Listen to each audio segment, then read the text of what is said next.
what I'm doing is really important. You know, we have a challenge in South Africa because we know that our education system is broken, and I'm going to give you some stats about this, just in case you didn't get the message so far. And the fact of the matter is that there are many, many people working on this, and we're not seeing the impact. We're not seeing the return on the investment of so many fabulous, wonderful, passionate people working on this. So I want to challenge all of our thinking, and I'm including myself here this afternoon, because our future is at stake.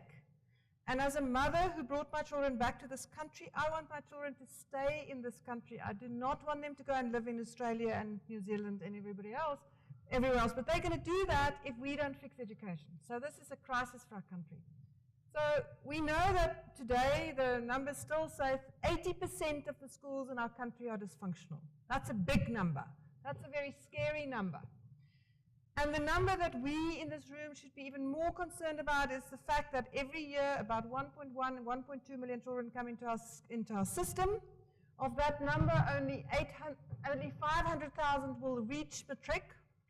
And of the 500,000 that reach matric, only 200,000 will finish after 16 years after grade 1, will have a qualification that they can live an economically sustainable life. I don't know whether people know this number, but this is the number that keeps me awake at night. This is the thing that scares the living daylights out of me. So the reality is, in this country, we have two systems of public schools. We have 20%, we have 5,000 schools, that's 20% of the schools that are world class. And many of us know them. In Pretoria, we know the names: Waterkloof, Menlo Park, Afrikaans boys, girls. We know the names. And you know what? They are typically white schools with a white foundation, whether we want to acknowledge it or not. They are built on 50 years of privilege. And that 50 years of privilege has led to that whole ecosystem, the facilities, the grounds, the sports, the parents, the SGB, all of that stuff. 80% of our schools, 20,000 schools, are failing our country, failing our children, and 80% of the grade 6s in our country cannot read at grade level. Now, if you can't read at grade level in grade 6, you are not going to finish matric, and we're not going to want to employ you. So these kids who came in this morning, the chances are that they can't read at grade level, and that's frightening. So the question we have to ask ourselves, how do we fix that? And I don't have the chance this afternoon to tell you the whole story, but my background is complex social change. And the one thing I've learned is that you have to be clear about what is the unit of change. And I want to say to you today, and I'm happy to have a conversation afterwards, the unit of change in our education system is a school. So we need to change 20,000 schools, and we're going to do that one school at a time. Lepelale, Letsetele, Rustenburg, Joburg, Cape, and we need to do it quickly because we don't have lots of time. And we have to find a fast-track mechanism to lead sustainable change across 20,000 schools. And when I say this to people, they go, oh, it's not possible.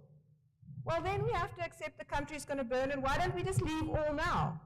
Because there's a group of young people who are angry, and they've committed their lives to learn, and they sit for 12 years in school, and they leave school, and they have nothing to go to, and they can't, and we all don't want them because they can't read at grade level.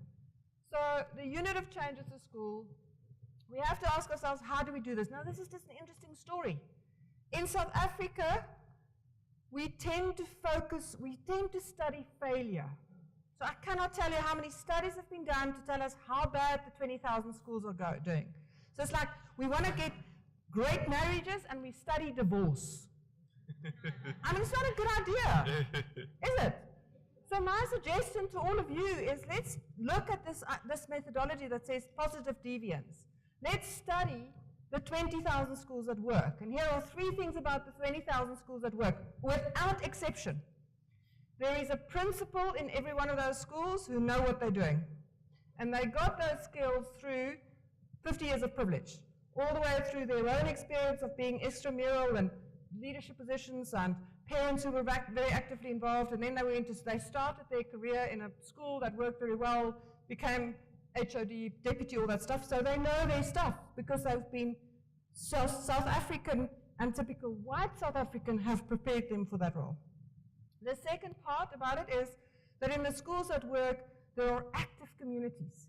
So the school principal at Waterkloof High does not do his own budget, because there is a finance committee, and an HR committee, and an ICT committee, and a whatever committee. The school principal in Atteridgeville do it all themselves. Is that fair? No, it's not fair. And thirdly, the teachers in Waterkloof are treated like royalty, because the parents are all too lazy to teach, so they know they have to, and they pay lots of money to make sure that their poor little kids in Waterkloof, it's all parentally supported. But the parents in Atteridgeville can't afford to do that. So the kids in Atteridgeville are not getting the same quality of support that the parents, and that's, so we're just recreating apartheid. Anybody who wants to tell me that we're eliminating inequality at BE level, I mean, we've lost the plot. So I'm not going to talk too much about this because I know I'm being watched about time, but the role of a school principal is a massive role. It's the same as a general manager in a large corporate. The only difference is not only are we asking our school principals to do all that stuff, we're also asking them to lead change. So we're asking them to do a massive role.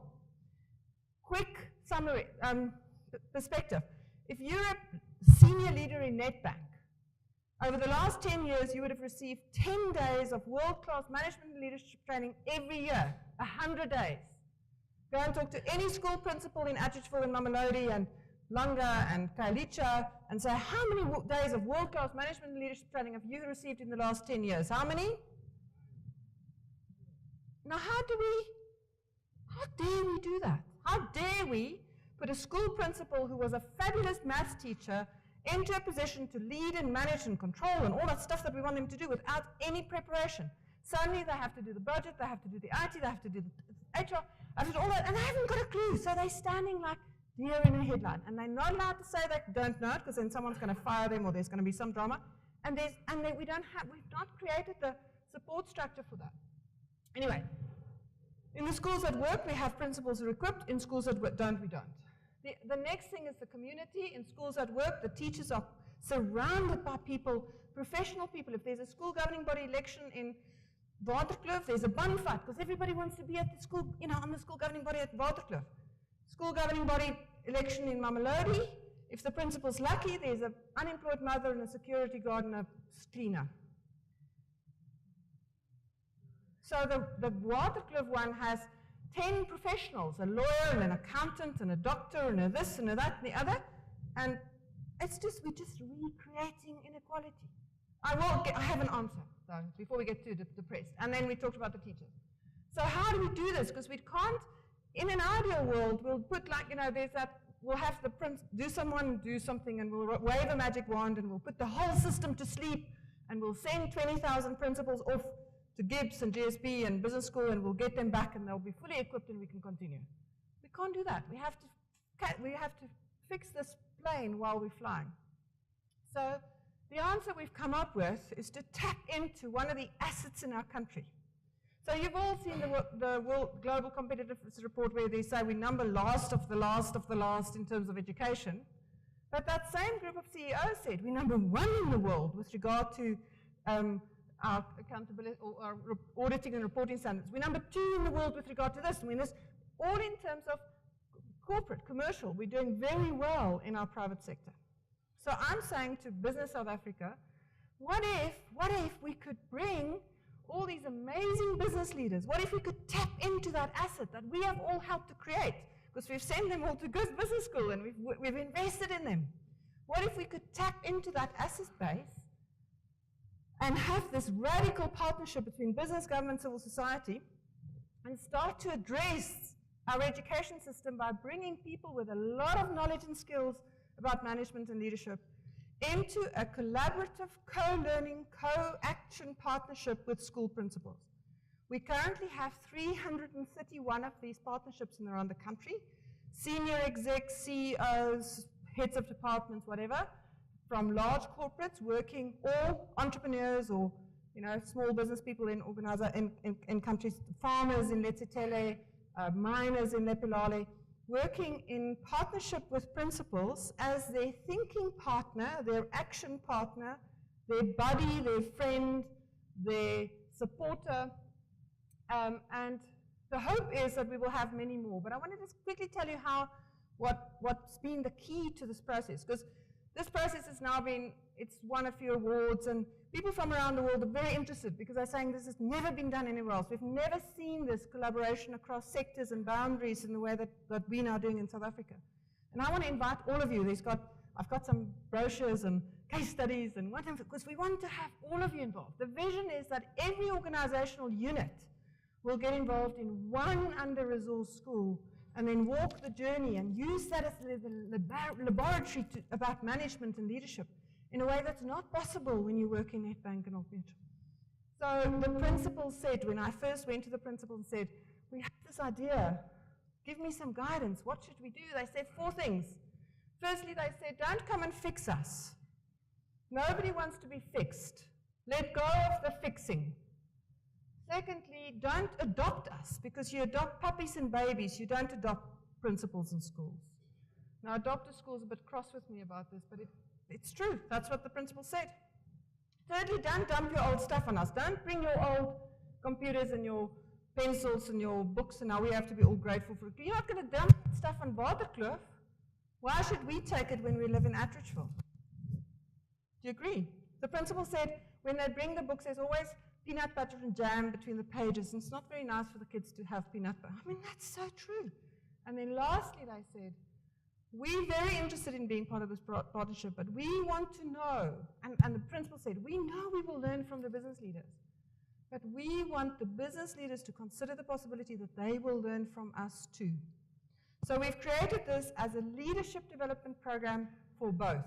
Business leaders pay to do this program, to work with the principal for the privilege. It's an NQF Level 6 accredited leadership development program for the business leader and the principal. So when business leaders do this, they can do it through their CSIR money, because there's skills development points and they can prove that they're actually doing capacity building in under-resourced communities.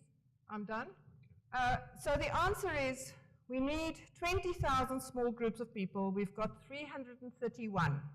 Now, if I look in this room, I think maybe there's another 100. So you are invited to be part of the solution, to recreate. So we're saying to Madiba that we do believe we can change our education system, and we want you to get involved, to either support a principal by being a partner, to tell a friend about what you've heard today, to offer your knowledge or skill if you're an HR person, IT, finance. All these schools need help. To help us to mobilize a nation, we're currently working in all these areas. I'm not going to go through the detail, but you're invited to get involved. And thank you for the opportunity to tell you that, and thank you for